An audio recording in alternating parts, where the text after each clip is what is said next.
Okay, when you've finished making the main part of the slipper, it's time to make it look beautiful. I mean, it's very cute, but it's not as beautiful as the finished article will be.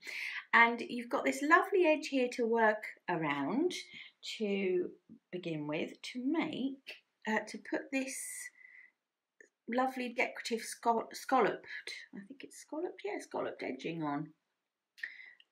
It's not difficult, but in case you sort of feel a little bit nervous about it, let's go through it together. Right, so you're going to need your slipper, obviously. You're going to need your petroleum must-have mini and both hooks. Now, in your box, I know your 2.5mm is a bamboo hook. I haven't got my box at the moment, so I'm just using a 2.5mm from, I think, from last month or possibly the month before box. So it doesn't matter, whatever you're more comfortable with. To start with, you're going to make this stitch here, which are the double crochets that you're going to work this scallop into. Okay, it's just to give you a baseline to do the decorative stitch into. It looks neater than if you were to work that directly into the brown charming yarn. So that's what we're going to do. How I found that it worked best, and this is what I've actually put on the pattern, I hope Cecile will forgive me, is to start with the larger hook and then switch to the smaller hook when you're making the scallop. So that's how I've worked mine. Right, so you're going to start at the back of the slipper, so at the heel, and you're going to work all the way around, across the toe and all the way around, making double crochet. The number that you make is not important so long as it is an odd number. You're going to need an odd number. But what you will find when you start is you will fall into a natural rhythm of where you place your hook. And if I show you where I place mine, we can work out between us how many stitches we end up with. But again, don't get hung up on the number. Just make sure there's an odd number. Right, so we're going to start in the middle back of the slipper. And I can't find the end of the yarn, but that's okay. All right. So however you fasten in a new colour is absolutely fine. I'm going to use Amanda's technique, which is to use a slip knot. Okay, so start in the middle of the back, put your hook through, and you're just going to make a double crochet. So that's one there. Okay, now the next place I'm going to put my hook is, because you're working into the sides of stitches, it's not always so easy. So if you just kind of slide your hook along where it will go through easy, make that your next stitch. That's a double crochet. Don't do them too tight, you don't want to pull them. And the next one I'm going to do kind of falls, like I said, slide your hook along where it falls through easy, put your stitch in there. So that's there. And I think you kind of get one, maybe, I think one or two, probably one per row. Let's see. So I'm coming along into here. Yeah, it's going to be one per row, I think. And just double crocheting all the way around. Can you see? They're just sort of sitting at the end. Try and wherever you put the hook is fine, but do try to keep the stitches reasonably even in terms of height. So for example, if you're going to work right in the edges like I have, don't then bring your hook down into here and pull up and do it that way, because it's just not going to look as you know, as neat. So try and choose a place and go for it. So I am working, like I said, into the edge of each stitch. So there's only really two places that can go at any time. So depending on whether you're on a right side or a wrong side row, the place where you put your hook is kind of larger or smaller. Let me show you what I mean. So this place where I'm now going to put my hook is quite sizable. Not sure if that's a right side or a wrong side. And then when I come to the next one, you can see it's tighter, it's smaller.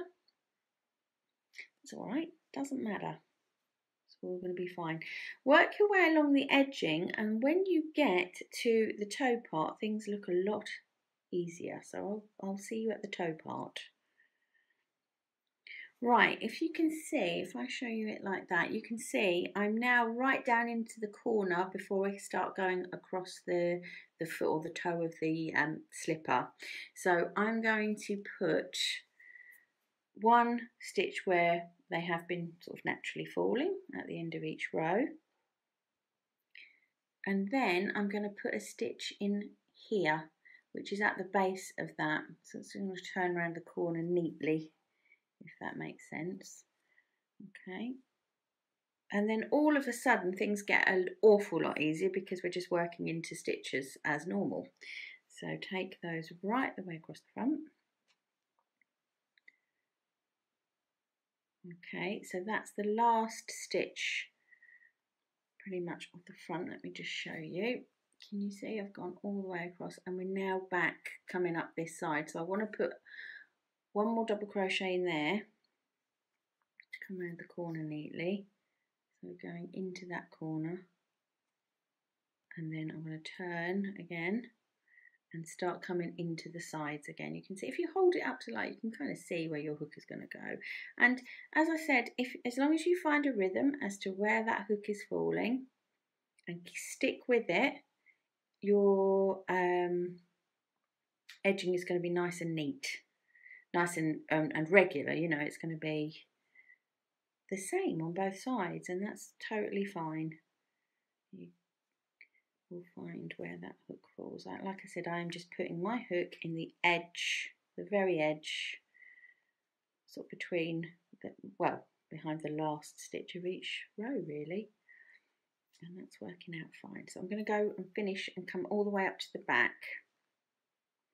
Right, so I'm right at the back where I started, and I've counted my stitches around, and I have got 55, so that's absolutely fine, because if you remember, we need to make sure that we have an odd number of stitches, so 55 will do fine.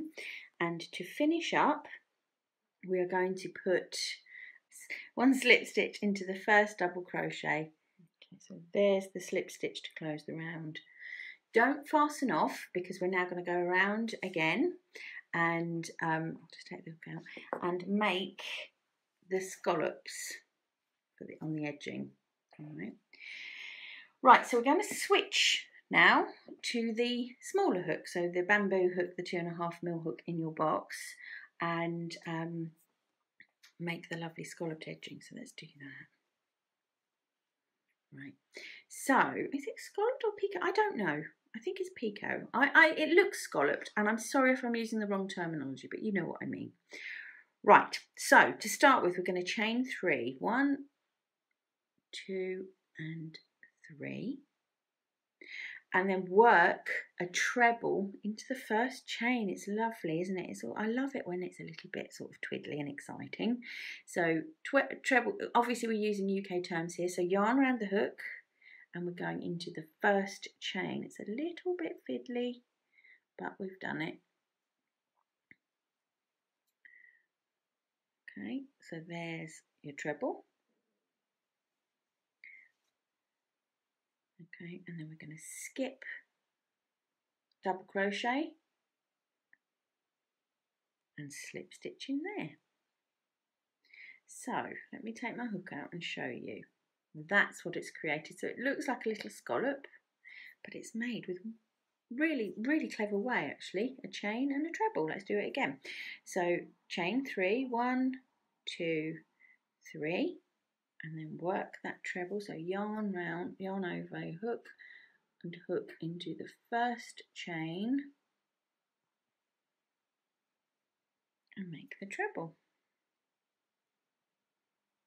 Okay, skip the next double crochet and slip stitch into the next one. So now we've got 2. Let's do one more, and then you can whiz all the way around. So chain 3, 1, 2, and 3, and we're going to make the treble into the chain. So yarn over, hook goes into the first chain, oops, which I've completely missed. Let's try that again. First chain, finish the treble, 1, 2, skip the next double crochet and go into the one across and slip stitch, and that secures that little scallop shape down. Oh, it's so pretty. Right, I'm going to go all the way around and I'll meet you at the end so we can fasten off. Right, I'm at the back of the slipper and I have got one unused stitch left, so I've just got a space in here, just a gap to do one more little kind of scallop, so I'll finish that. It's looking really pretty. 2 and 3.